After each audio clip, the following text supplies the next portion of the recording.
Magandang gabi po sa inyong lahat. Magandang gabi. Today is January 21, 2026. Time check po tayo. It's 7:31 p.m. 7:31 ng gabi.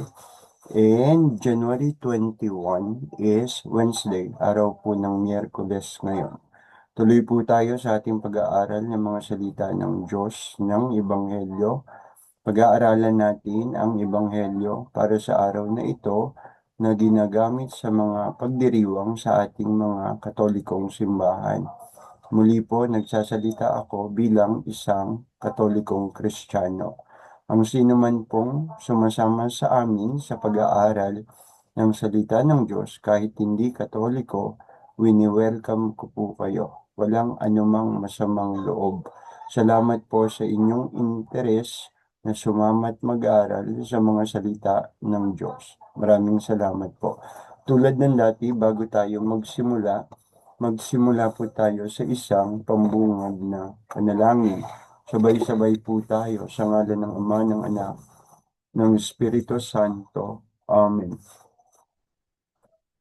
Almighty God, our loving Father, Creator and lover of all life, you created us in your own image and likeness.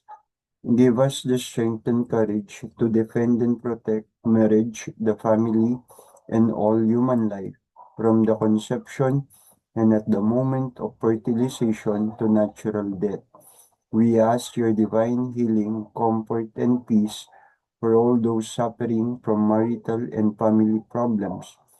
Grant to them forgiveness, understanding, and strength. We pray for all our leaders and legislators. Grant to them wisdom, fear of the Lord, and the steadfastness to enable them to reject all proposed measures opposed to life and of the family. Mary, our most loving mother, intercede for the Filipino people, your people too. We entrust to her this cause for the protection of life and the family. To you, O Lord, through her, we consecrate the Filipino nation, our nation. We all ask this through Christ our Lord. Amen. O Mary, O Mary, Queen of Peace, Regina Pacis, and Queen of the Family, pray for us. Saint Joseph, chaste spouse of the Virgin Mary, pray for us. Saint Lorenzo Ruiz and Pedro Calungsod, pray for us. Saint John Paul the Great, defender and promoter of the culture of life, pray for us.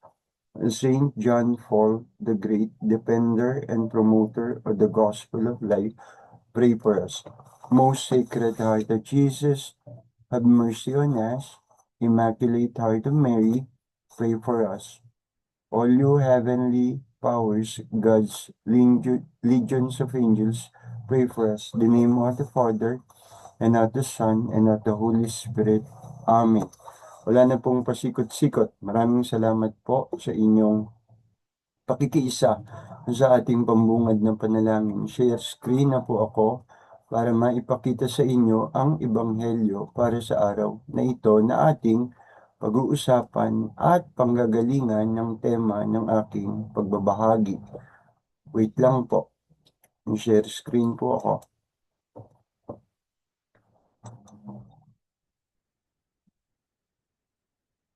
Okay. Ito na po iyon. Okay. Ang ating Ebanghelyo ay mula sa aklat ni San Marcos, Kabanata 3, mga talata 1 hanggang 6. Pinagdiriwang din natin ang araw ng Santang si Saint Agnes. Okay. So, simulan na po tayo. A proclamation of the Holy Gospel of our Lord Jesus Christ according to Saint Mark. Again, Jesus entered the synagogue. There was a man there who had a withered hand, and they watched him closely to see if he would cure him on the Sabbath so that they might accuse him. He said to the man with the withered hand, "Come up here before us." And then Jesus said to them, "Is it lawful to do good on the Sabbath rather than to do evil, to save life rather than to destroy it?"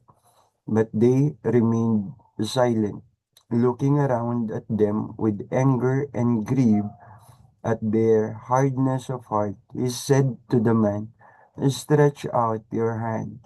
He stretched it out, and his hand was restored. The Pharisees went out and immediately took counsel with the Herodians against him to put him to death. In the gospel of our word and salvation, praise to you, Lord Jesus Christ. So yun po ang ating ebanghelyo today. Nagpagaling si Jesus muli sa araw ng Sabat. And then again, maraming Pariseo ang talagang, stop share na po ako. Maraming Pariseo ang talagang naghihintay ng kanyang ikapapahamak. May mga Pariseo na katulad ng maraming tao, may mabuti at masama. May isang Pariseo na mabuti din naman. Okay. So hindi niya dinidemonize ang lahat ng Pariseo. Okay?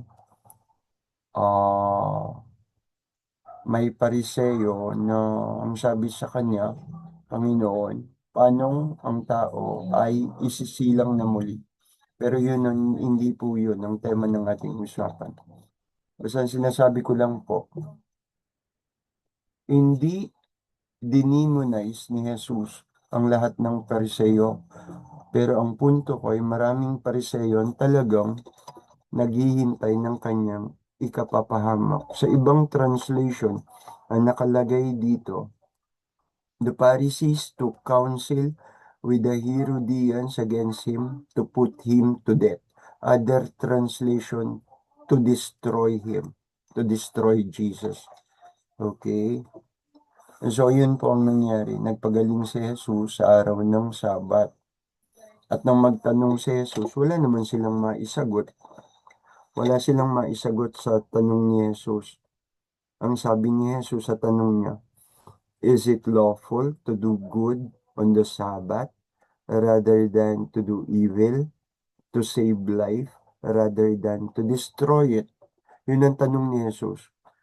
Na talagang huli sila, tumbok, di nila masagot. Kaya sila'y nagsipagtalikod at nag-usap-usap, sila'y nanahimik. They remained silent. Okay? So, ganun ang nangyari sa Ebanghelyo. Hindi sila nakasagot sa tanong ni Jesus. Sa araw ng Sabat, anong mabuti? O mabuti ba? Mabuti ba? O naayon ba sa batas?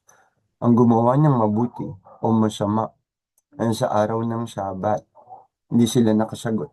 Wala silang maisagot. Kasi obvious ang sagot. Napaka-obvious ng sagot. Okay? Napaka-obvious ng sagot. Ito yung tinatawag na bend the rule. Bend the rule. Teka, sabi mo, Sir Pascual, let us not distort the law. Let us not bend the rule. Sir Pascual, sinabi mo yan. Hindi mo mapasisinungalingan. Sinabi ko nga po, let us not distort the law, for according to the law, the welfare of the people is the supreme law. Sinabi ko nga po yan. Tapos ngayon, sasabihin mo, Sir Pascual, bend the law, bend the rule. Teka lang po, hintayin niyo ako makapagpaliwanag. 2005, 20 years ago, almost 21. 2005 was a year so unforgettable to me. Ito yung taon, it was the year my eldest child was born. Pinanganak ang panganay ko, ang pangalan Faith. Ang pangalan Faith. Faith Lian. Faith. Si Faith ang aking panganay. Panganay ko, pinanganak 2005. May isa pang significant being dun sa 2005. 2005 also marks my first year as a public school teacher. Galing din po ako sa isang Catholic school.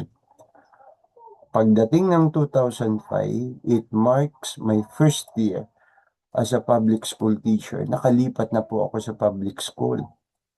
And as a new teacher in the public school, nangangapa ako. I was anxious about so many things. I was anxious about paano ba ang takbo ng trabaho dito sa public school. Kasi nanggaling ang karanasan ko sa private school, I was anxious about it. About how things are going in a public school and will be going or should be going as a public school teacher. Paano kung ba ako ngayon kikilos as a public school teacher? Hindi na ako private school teacher. It was something at the back of my mind. Ang payo sa akin, pakisamahan kong mabuti ang aking mga kasama, ang aking mga kapwa-guro. Tinandaan kong mabuti. I need a solid and firm experience, I said. Kailangan ko ng isang matibay at malinaw na karanasan kasi alam ko, totoo din yon. Experience is the best teacher.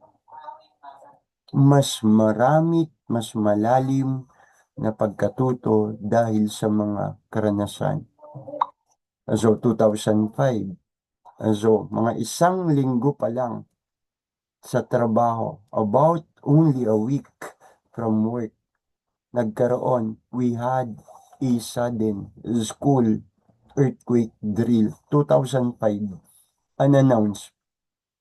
Walang pinagsabihan sino man. Hindi alam ng mga teacher, hindi alam ng mga estudyante ang mangyayari. Unannounced or not being announced. Only those in the higher ups knew it. The principal, the master teachers, sila lang ang nakakaalam. Unannounced. So what is the purpose of it? Para makagather ng mga valid information, mga datos as part of assessment and evaluation. Magiging valid ang assessment and evaluation kung biglaan, gulatan. Alam ba talaga ng mga guro ang dapat gawin sa panahon ng lindol? Alam ba ng mga bata ang mga dapat gawin sa panahon ng lindol? It's very basic. Yun lang. Gustong malaman. Do the teachers know what must be done during earthquakes? The students with the same question. Are they ready with the knowledge? Are they equipped with the knowledge for any earthquakes? Mangyari man ito. And so it happened. 2005, earthquake drill. Mga isang linggo pa lang sa trabaho. Hawak ko grade 4 at grade 6. I was surprised. Nagulat ako. Wala kaming earthquake drill sa pinanggalingan kong private school. Ngayon, ano na yan? Standard na yan. Private and public and all agencies. Private and public din. Meron ng earthquake drill. Quarterly pa nga. Okay, so it happened. I was surprised. Actually, everybody else in my classroom was surprised. The children were surprised. I was surprised. But I knew what to do. And trained nurse ako eh. Pinag-aralan din namin yan sa Red Cross. So I was a trained nurse. May background ako ng Red Cross. What I did was, tumayo ako dun sa hamba ng pintuan. Because isa sa kaalaman ko, matibay na bahagi ng isang bahay o isang gusali ang tumayo ka dun sa hamba ng pintuan, dun sa frame. Sa classroom frame doors, dun ako tumayo. Kasi matumba man yung pader, walang matutumbang pader sa akin. Butas yun eh. Butas yun ng pintuan eh. Tapos, matibay yung hamba na yun. Okay? So, tumayo ako. Dun sa hamba ng pintuan, nakatalikod ako sa labas ng hallway ng classroom. Nakatingin ako sa mga bata at halos pasigaw, sige, mga anak, sige, sige, gawin nyo ang dapat gawin, mga anak. Sumisigaw ako, mga anak, sige, sige, gawin nyo ang mga dapat nyong gawin, lumilindol. And they are screaming din naman kasi. Kaya alam ko na rin. Ay, quick drill, ay, quick drill. Gumaganyan ng mga bata. Nagdadapaan sila sa ilalim ng table. Nakahawak sa ulo ang isang kamay. Nakahawak sa paa ng kanilang student's table. So sumisigaw ako. Sige mga anak, sige mga anak. Gawin nyo ang dapat gawin. Anong gagawin nyo? Anong gagawin nyo? Anong gagawin nyo? Gumaganyan ako. Do it. What must be done, do it. Do it correctly, do it correctly. Do what must be done, do it correctly. I said it repeatedly. Nakatalikod ako. Hindi ko alam. Hindi ko alam. Wala akong kamalay-malay. Nagra-rounds yung principal. Mahigpit yung principal na yun. Stricto. I saw that all the children, my students, are doing the right thing. They knew the basics, the fundamentals. They duck, they cover, and they hold. Everybody are ducking in their students' table. Everybody are covering their heads. And everybody of my students are holding the stable portions of their table. And I was glad. Natutuwa ako. Alam nila. Natuwa ako. Alam nila ang gagawin. It's fundamental. Duck, cover, and hold. And I was shouting, sige, gawin ang dapat gawin. Ano ang dapat gawin? Ano ang gagawin? Gawin ang dapat gawin. Wala akong kamalay-malay. Nag-ikot pala yung principal. Habang nakatalikod ako, nakatayo ako dun sa hamba ng pintuan. Little did I know, naglalakad na pala. Little did I know that our school principal was doing her rounds. Gumagawa din siya ng assessment. So walking at all of the school corridors, dinadaanan niya ng mabilis lahat ng school corridors. Sinisilip ang bawat kwarto. Nagulat ako. She caught me doing what I did. I was facing the children. Nakatingin ako sa loob ng room. Nakatayo ako sa hamba ng pintuan. Sumisigaw ako. Gawin niyo ang dapat gawin. At gawin niyo ng tama. Ano ang dapat niyong gawin? Ano? Ano? Ano? At habang sumisigaw ako ng ganun, mula sa likod ko, pasigaw din, nagsalita yung principal. 2005. From my back, pasigaw, almost a yell from the principal. And what about you, Mr. Pascual? What are you doing? What are you supposed to be doing, Mr. Pascual? You're not ducking. You're not covering your head and you're not holding to anything stable. Sagot ng pasigaw yung principal My response was quick, like a reflex action. Mom, how am I going to know if the children, if my students are doing it right, kung ako din, isusubsub ko ang ulo ko sa ilalim ng lamesa? Nakatayo ako dito sa hamba ng pintuan, inoobserbahan ko sila kung tama ang ginagawa nila. Paano ko magagawa yon kung ako din, isusubsub ko ang ulo ko sa ilalim ng lamesa? How am I going to know if my students, the children, are doing it right? If I myself do the same? I need to see them, to observe if what they are doing is right. That's why I remained standing, watching and observing them. What I am doing is an exception to the general rule. Sinabi ko, Ma'am, what I am doing is an exception to the general rule. Ang sagot ng principal, excuse me. Striktong principal yon. My first principal in the public school. Matapang, kilalang matapang at palaban. Excuse me, Mr. Pascual. Gumanon siya. Ang linaw naman nung sabi ko.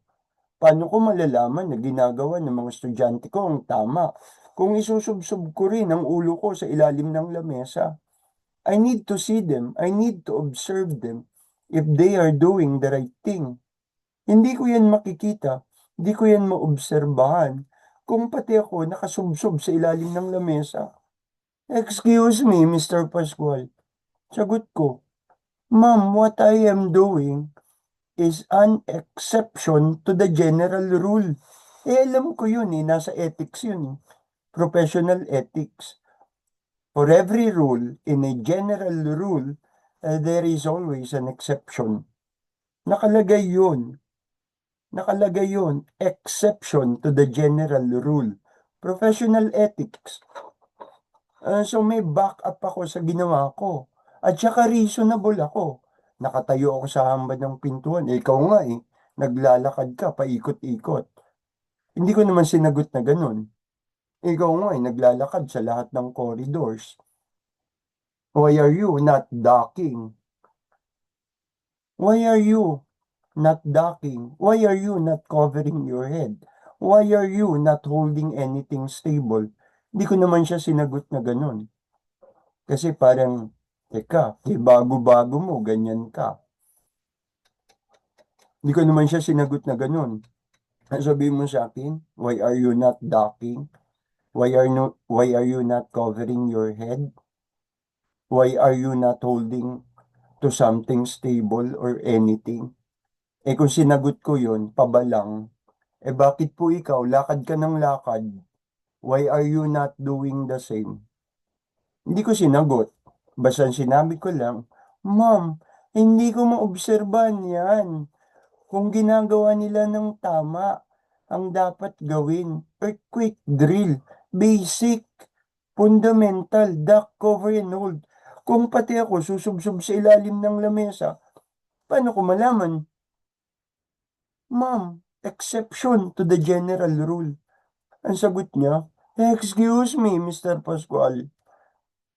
As if I was really wrong. Pero buo sa loob ko, tama ako. So, striktong principal, matapang na principal, may first principal. And the only principal na sinagot ko ng ganun. Ngayon, matagal na po siyang patay. Hindi ito para kalad ka rin siya sa kahihiyan. In the first place, patay na siya. Bigyan natin siya ng kapayapaan. Pinapanalangin ko rin, sumalangit ang kanyang kaluluwa. Wala akong masamang loob sa kanya. Alam ko kung saan siya nanggagaling. Kasi para sa akin, naisip ko rin, if everybody must do it, you must do it too. If everybody must do it, because that is the rule, you yourself must do it too, without exception. Doon siya nanggagaling. Yun ang kanyang pinanggagalingan.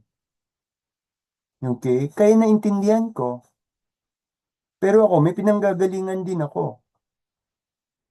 Professional ethics. Exception to the general rule. Mabuti din naman ang loob ng principal na yon. Okay? Mabait din naman yun. Kaya lang masungit din talaga. And so again, this is not to shame the principal. I knew her. Kilala ko siya. If according to the rules, everybody must do it, according to the rules, then everybody must do it. The rules must be applied to all or none at all. Doon siya nanggagaling. Pero ako, saan ako nanggagaling? Nanggagaling ako sa professional ethics na alam ko, exception to the general rule. Based on my knowledge, professional ethics, and right reason, makatwiran ako at may katwiran ako sa sinasabi ko. Oo, paano ko ma-observe ang mga bata kung tama o mali ang kanilang ginagawa? Kung tatakpan ko ang aking mga mata at susubsob ko ang aking ulo dyan sa ilalim ng lamesa kapag earthquake drill. I knew what I said. Alam ko, sinabi ko. And I knew reasonable ang ginawa ko. I did was something right. What I did was something right. And so why am I going to know the children if the children are doing the right thing? If I myself do the same, I need to observe them. I need to see them. That's why I remained standing watching them. Dun sa pagitan ng hamba ng pintuan. What I'm doing, what I did is an exception to the general rule. So for clarity, linawin pa natin mabuti. Ano yung sinasabi mong exception to the general rule, Sir Pascual? Sabi mo kahapon, do not distort the law. For according to the law, the welfare of the people is the supreme law. Tapos sasabihin mo ngayon, bend the rule. Exception to the general rule. Kaya lilinawin ko po. Hayaan niyo ako magpaliwanag. For clarity, in ethics, ang exception to the general rule ay hindi passes. Hindi siya isang pagpayag na gawin ng isang mali. Okay, malinaw. Exception to the general rule ay hindi isang pagpayag na gawin mo ang isang mali o masama. Instead, it is usually philosophical, reasonable argument that a higher moral values justify suspending a standard rule in a specific or extraordinary situation. Ang sabi ng rule, huwag kang magsisinungaling. Be honest. Sabi ng rule, katapatan, never lie. Be honest. But there is an exception to that. An exception recognizes that saving and protecting a life, higher value, may require you to break that rule. So, ano ibig sabihin? Nangyari yan sa akin. Nag-aalala yung pasyente. Ano na ba nangyayari sa kanya? Nabasa ko yung chart. Okay? Ang sakit niya, ang diagnosis at treatment, maselan. Pag sinabi ko ang sakit mo, maselan. Kung sinabi ko, ang sakit niyo po, maselan. Ang sakit niyo po, mahirap gamutin. Malaki ang porsyento. Mamamatay kayo dahil sa sakit niyo. Kung yun ang sinabi ko, nagsabi ako ng totoo, ano mangyayari dun sa isip ng pasyente at loob? Ano mangyayari sa loob at isip ng pasyente? Lalong mag-aalala yun. Lalong matatakot. Ano sabi ko, wag po kayong mag-alala. Nagsinungaling ako. Wag po kayong mag-alala. May mga gamot naman para sa sakit nyo. Magtiwala po tayo sa doktor. At saka lagi po tayong magdasal. Nagsinungaling ako. Pero ang sabi, wag kang magsisinungaling. Never lie. Be honest. Sabi ng rule. Nagtanong yung pasyente, nurse, ano ang sakit ko? Nabasa ko yung chart. Yung patient's chart. Siya yung pasyente ko, naka-assign sa akin. Maselan ng sakit niya. Maselan ng kondisyon niya. Maselan ng treatment niya. Malaki ang porsyento. Talagang papunta siya sa kapahamakan. Sinabi ko ang totoo, ma'am, delikado ka sa sakit mo, malamang sa malamang, mamamatay ka, papunta ka sa kamatayan. Kung hindi ako nagsinungaling, ano isipin ng pasyente na yun? Anong inisip? Anong no sa loob? Eh di natakot ng todo yun. Natakot ng todo yun. Nag-alala ng todo yun. At ang pag-aalala at takot sa sakit, makabubuti ba yun sa kanya? Hindi. Kaya nagsinungaling ako. But the rule said, never lie, be honest. An exception to the general rule na mahalaga ang pagliligtas ng buhay and protecting life. It's a higher value. It may require you to bend the rule. Pero may provision. Hindi yan, hindi yan pagpayag na gawin mo ang masama. Tawag din naman is acting in good faith. Nagsinungaling man ako, I acted in good faith. Nasa ethics din yon. There are several primary ways ethics defines and handles this exception to the general rule. Sa larangan ng medisina, tinatawag yan na epikeia. Epikeia, what is that? The spirit versus the letter rule approach. Ano ibig sabihin? Oo, ayon sa letra por letra, bawal magsinungaling. Huwag magsinungaling. Maging honest. Pero anong spirito o purpose, anong rule na yon? The purpose is to serve the greatest good. Ang maging tapat at makatotohanan. That is the spirit of the law. Hindi letra por letra ng batas. But behind those rules and laws, the goodness. In medical science, we call it epikeia. Nanggaling yan kay Aristotle and later, inayos pa ni St. Thomas Aquinas. Si St. Thomas Aquinas ang nagsabi, ignorance of the scripture is ignorance of God. Sabi ni St. Thomas Aquinas, kaya patuloy tayo mag-aral ng salita ng Diyos.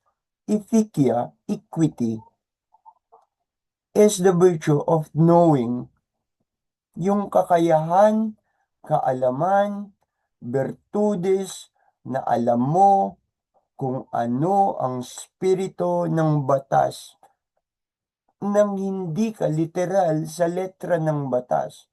Sir, ang lalim. Paliwanag mong mabuti. May mga pagkakataon at sitwasyon na hindi natin mapredict. Kakaiba ang senaryo o sitwasyon. Paliwanag kong mabuti. Okay? Kung ang pagsunod sa rule makasasama, mabuti pa i-consider natin at pag-isipan. Kailangan pa bang i-observe? If a law actually causes harm or injustice, the rule bends. The rule bends. The only time the rule bends, babaluktot ang rule because makasasama at makagagawa ng kawalang katarungan. Ganito nangyari sa gospel. Sinasabi nyo, bawal magpagaling sa araw ng Sabat, sabi ni Jesus. Tanong ni Jesus, sa araw ng Sabat, anong mabuti? Gumawa ng mabuti at magligtas ng buhay o hindi? Hindi sila nakasagot ng mga Pariseo. Kasi obvious yung sagot. Inoobserbahan nila si Jesus. Araw ng Sabat, bawal gumawa. Pati magpagaling, bawal. Trabaho pa rin yun. Inoobserbahan nila si Jesus. Sige, tignan natin kung lalabagin niya ang batas ng Sabat. Tinanong sila ni Jesus. Ang tanong, balikan natin, ang tanong, ang linaw ng tanong, is it lawful? Si Jesus ang nagtatanong, is it lawful to do good on the Sabbath?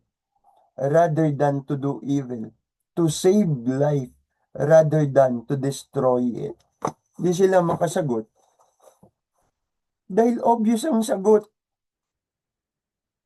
Kahit araw ng Sabat, sige nga, Sunday, sa simbahan, may labas-masok na tao. Oras ng misa, labas-masok yung tao. Hawak ang cellphone, tawag dito, tawag doon. Nangyari yan. Misa, yung tao, labas-masok sa simbahan, hawak ang cellphone. Sabi ng iba, bastos ah. Araw ng misa, labas-masok sa simbahan. Sino ba to? Kamukat-mukat mo eh, doktor pala yun eh. Ang mga tawag pala sa kanya, on call. Doktor pala yun eh, medical doctor pala yun eh. So ganun na mangyayari. Labas-masok sa simbahan, oras ng misa, bastos. Pero nung nagtanong tayo, sino ba yan? Labas-masok sa simbahan, oras ng misa, bukas ang cellphone. Lakad dito, lakad doon, tawag dito, tawag doon. Bastos, kamukat-mukat mo, medical doctor. Ang inaasikaso pala, mga pasyente sa ospital. Paano kung yung pasyente sa ospital na inaasikaso ay manganganak? Sige, paano kung yung inaasikasong pasyente sa ospital ay inatake sa puso? Maglalabas-masok talaga ang doktor. On call yan eh. So, ano nangyari? Judgmental. Mapanghusga ang mga tao sa mga kinikilos ng isang tao. So, if following the rule literally would actually cause harm or injustice, the rule bends.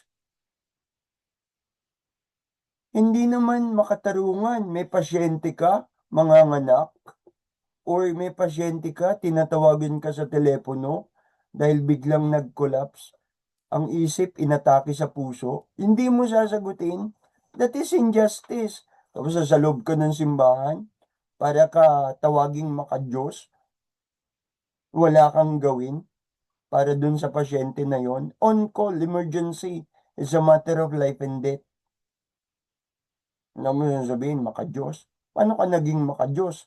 Pinabayaan mo ang kapwa mo. Paano ka naging maka-Diyos? I-excuse mo? Nagdarasal ako, wag mo akong istorbuhin. Hindi pwede yun. So, ang rule sa loob ng simbahan, maging magalang. O pang cellphone. Di ba? Pinapatay natin. Hininaan natin ang ating mga ringtone. Sabihin, bastos tayo sa misa. Pero makakita ka, nagsisimba, maya't maya, tingin sa cellphone. Sino ba to? Oras ng misa, maya't maya, cellphone. Nakatingin sa cellphone. Kamukat-mukat mo, doktor.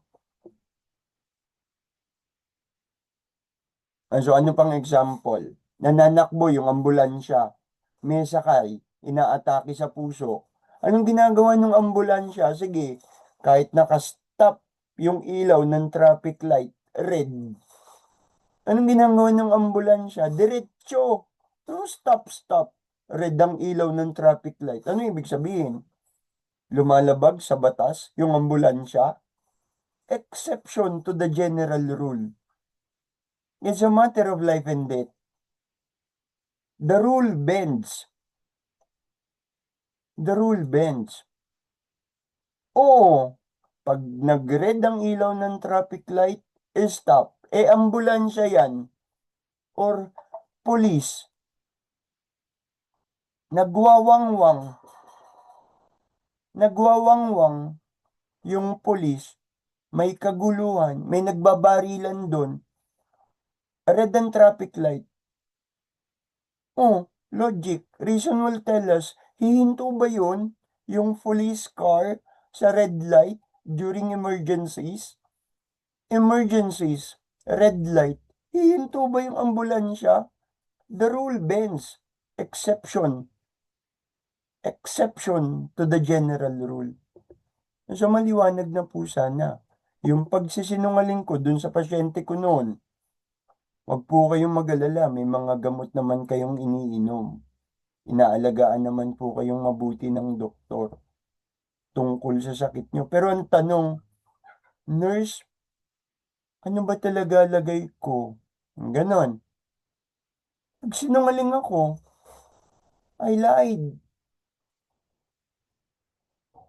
Pero kung sinabi ko, di ako nagsinungaling, ay naku po, masela ng lagay nyo. Ang diagnosis, eto, 100%, mamamatay po kayo. Anong magagawa nun sa pasyente? Matatakot ng todo yun at mag-aalala. So I lied. The rule bends. The rule bends. What rule? Never lie. Be honest. Ang mga pulis, alam yan. Ang mga military, alam yan. The law enforcers knew that. Yes, it's against the law to kill. But if there is a clear and present danger sa kanilang buhay, to their lives, and to the public they serve, what is their motto? To save and protect. Nangyari yan, true story. True story. Abogado na siya ngayon, police. Okay? Hindi po ako nagsisinungaling. Police siya, dati, abogado siya, dati siyang SWAT. Ang nangyari, ano yan Manila's Finest. Sharpshooter ng SWAT. Siya ang tinawag. Nung tinawag sa kanya, yung nang-hostage, ang in-hostage bata. At nagkulong yung nang-hostage kasama yung bata sa isang kwarto. Ang ginawa niya, SWAT siya, binutasan niya yung dingding. Isang butas. Para masilip niya yung nangyayari sa loob. Doon sa nang-hostage, tsaka doon sa batang in-hostage. Bumutas pa siya ng isang butas. Yung isang butas, isinut niya yung baril niya. Yung dulo ng baril niya. And as he was observing, nang dumating doon sa point, alam niya, maximum tolerance. Maximum tolerance sa mga pulis. Alam niya, so hindi niya pinuputukan. Pero dumating yung moment, yung nang-hostage started stabbing the kid. Sinasaksak na nung nang-hostage yung bata. No choice siya. Pinutukan niya. Patay yung nang-hostage. It's a true story. You can search the internet kung sino yung pulis na yon. At alam niyo po, naging NBI director siya. Yeah, madali na ang research. We narrow down. Dati siyang SWAT, sharpshooter. Nangyari yon, nang hostage ang isang tao, nagkulong sa room, maximum tolerance, di niya pinuputukan, nag-o-observe siya. Pero dumating yung moment, sinasaksak na nung nang-hostage yung bata, pinutukan niya, patay yung nang-hostage. Pero ang sabi ng batas, it's against the law to kill. Huwag kang papatay. Kahit ang Diyos may utos niyan, huwag kang papatay. Huwag kang papatay. But there is an exception. Kahit si Jesus sa Ebanghelyo ngayon, the exception is what? The value of human life. The sacredness of human life. And so anyway, all actions must be proven guilty or not guilty in the court of law. Dadaan ng lahat sa proseso ng batas. Pag may ginawa ka, patunayan mo na ang ginawa mo ay mapapatunayan mong mabuti para sa kaligtasan ng buhay. Dapat dumaan ng lahat sa proseso ng batas. Patunayan mo na ang anumang ginawa mo, kung kailangang gawin, malaman yan kung mabuti o masama, haharapin mo sa tamang korte. So pag nagsinungaling ka, perjury, harapin mo sa korte. Okay? Falsification of public documents. Haharapin mo sa korte. Magsinungaling ka man o hindi, haharapin mo sa korte. Dadaan ang lahat sa proseso ng batas. Patunayan mo anumang ginawa mo, kailangan malaman kung mabuti't masama. Harapin mo sa korte.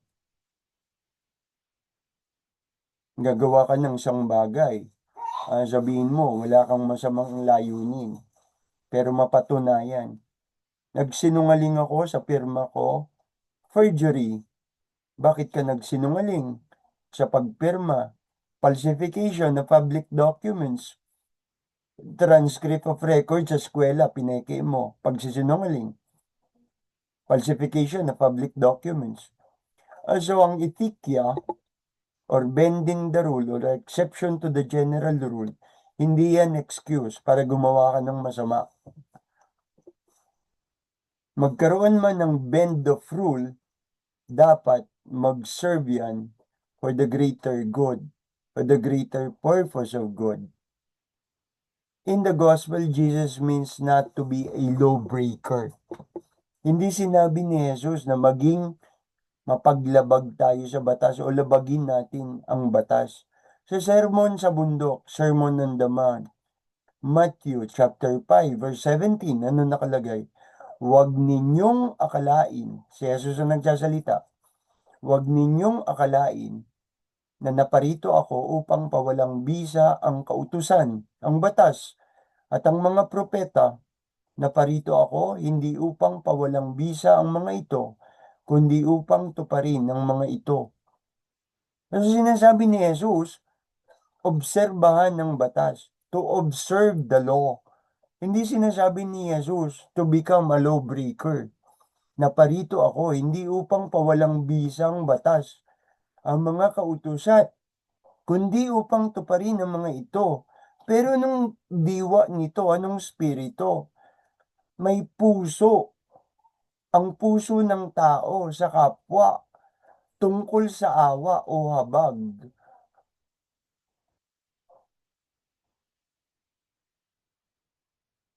Tungkol sa awa at habag. Tungkol sa batas. Ang layunin ni Jesus sa kautusan. Magkasama yung dalawa. Ang kautusan na may puso. Ang kautusan na may pag-ibig. Nilabag ang araw ng Sabat to save life. Pinagaling niya yung kamay ng lalaki, withered.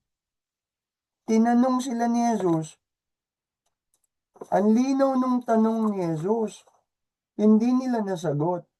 Is it lawful to do good on the Sabbath rather than to do evil, to save life rather than to destroy it? So para kay Jesus, to save life is the spirit of the law. To protect life is the spirit of the law, hindi letters of the law. Ang puso ng tao sa kapwa-tao, may habag at may awa. Magkasama yung dalawa. Observance of the law, pagtupad sa batas, hindi siya buo o kumpleto kung wala ka namang awa. Wala kang habag. Para kay Jesus, ang pinakamataas sa paraan ng pagtupad sa batas ay ang magbigay ng pag-ibig at magbigay ng awa. Klaro po sana at kopya. Exception to the general rule. So Jesus was there to us saying that laws, the commandments must be observed. Naparito ako, hindi para pawalang bisa ang mga batas at kautusan, kundi upang tuparin ang mga ito. Laws must be observed.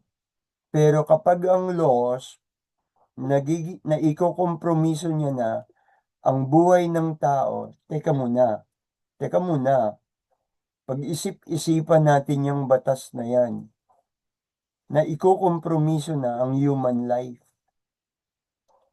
The higher of its laws must be observed and obeyed in the sense of serving the most many of the most higher, important, and sacred things. Anong sacred things? The sacredness of life, the sanctity and value of human life, the virtue of being merciful, and to answer the deepest cry of human needs. Teka, malalim yung deepest cry of human needs. Simple lang po yan sa Ebanghelyo at sa mga salita ng Diyos. Sinabi ng Diyos, may nagtanong, Panginoon, kailan ka namin nakitang nagutom? Panginoon, kailan ka namin nakitang nauhaw? Panginoon, kailan ka namin nakitang nasa kulungan ka at binisita ka namin? Panginoon, kailan ka namin nakitang nalulungkot, natatakot at ginamayan ka namin? Panginoon, kailan ka nauhaw na ikaw ay aming pinakain o hindi pinakain? Kailan ka namin nakitang nauhaw na aming pinainom o hindi pinainom? Kailan ka namin nakitang hubad at ikaw ay aming dinamitan o hindi dinamitan? That is the deepest cry of human needs.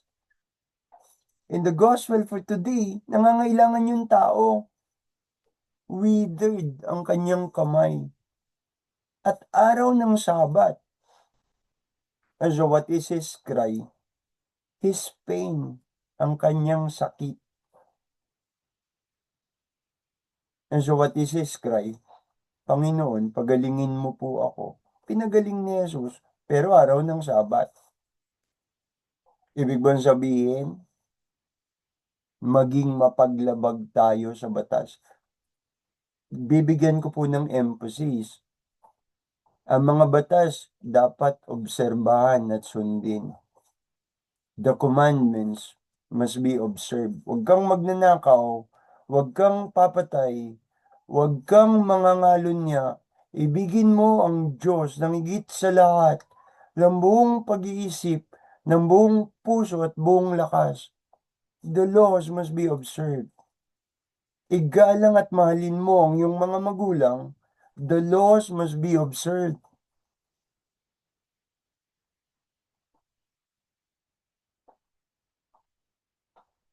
Magandang gabi po sa inyong lahat. Yan na po natin tapusin. Magandang gabi po sa inyong lahat. Brother Aaron po ito. Sana malinaw po. Sinabi ko nga po, let us not distort the law. For the law says, the welfare of the people is the supreme law. This time I said, bend the rule. For every rule, there is always an exception to the general rule. Malinaw po sana paliwanag ko. Sa buhay ni Jesus, sa Ebanghelyo ngayon, hindi sinasabi, labagin natin ang mga batas. Hindi yon. Ang sinasabi ni Jesus, obserbahan ng batas, ngunit ang batas, sa spirito nito, kailangan may pag-ibig, may puso at may awa. Yun ang sinasabi ng ating Panginoon. Pairalin natin ang pagiging maawain, mabuti sa ating kapwa. Huwag tayong dogmatic sa mga rules and laws. Magandang gabi po sa inyong lahat. Brother Aaron po ito. Hanggang sa muli.